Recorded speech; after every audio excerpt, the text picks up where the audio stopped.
Far away, a gunshot rang, and the wolf that had been howling was reduced to a whimpering prey. Personally, I would have preferred the wolf over the people who had killed it any day.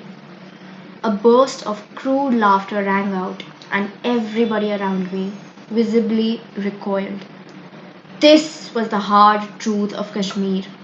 Wolves could be tamed, but the humans were the monsters.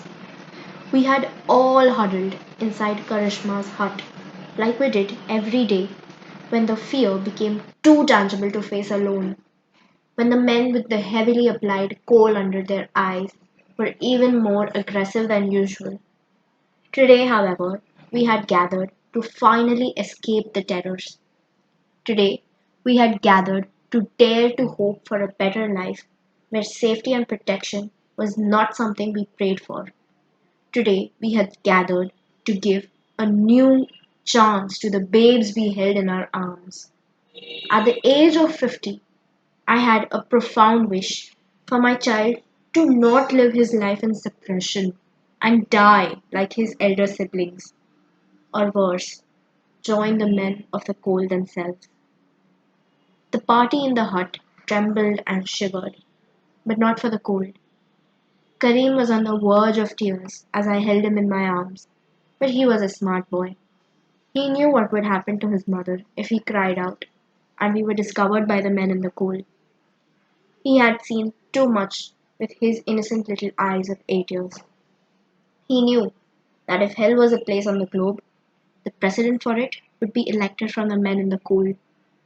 Next to me, Hussaina continued to chant unintelligible verses in a soft voice that did nothing to ease away my worries, but it seemed to work for her babe of 9 months. She continued to doze in her blissful state. Needless to say, she was an object of my envy. A bruise shone on Hussaina's arms. No doubt the courtesy of the men in the cold when they forced themselves upon her. Abuse was not at all a novelty where we lived. The secret to endure it and escape with our lives was one that was taught to all Kashmiri women at a young age. Don't fight back. Don't block their strikes. Suffer through it in silence. No longer. Today, Kareem's father had found us a path of redemption for all the sins we might have committed in the past to be born here. He had found someone to transport us over the border to Pakistan. We could settle far away from the sounds of crossfire and mothers pleading the men in the cold to spare their children. Hussaina need no longer fear for her daughter, and I for Kareem. The sweet chirping of a nightingale broke through the oppressive atmosphere. The signal, whispered Hussaina.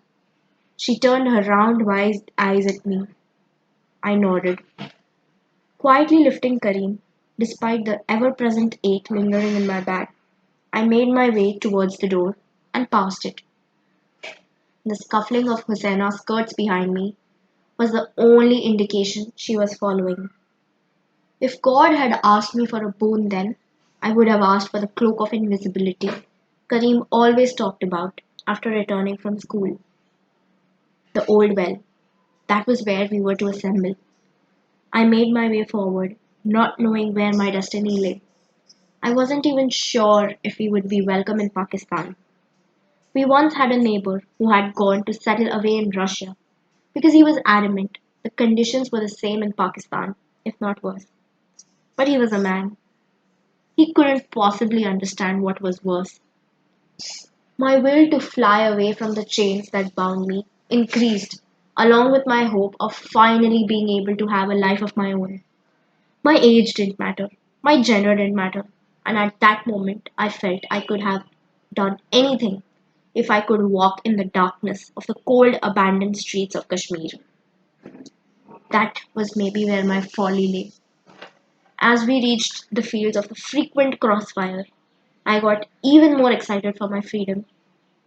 I didn't see where I stepped.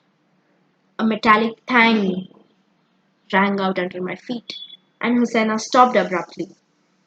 With Kareem still in my arms, I glanced down. The pressure plate that stared back up at me left a sour taste in my mouth. It was a landmine. I wanted to scream. I wanted to hurl.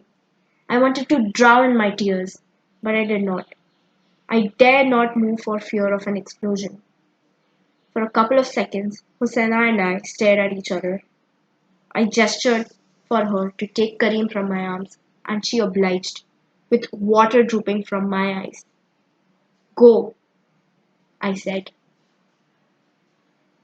Thank you.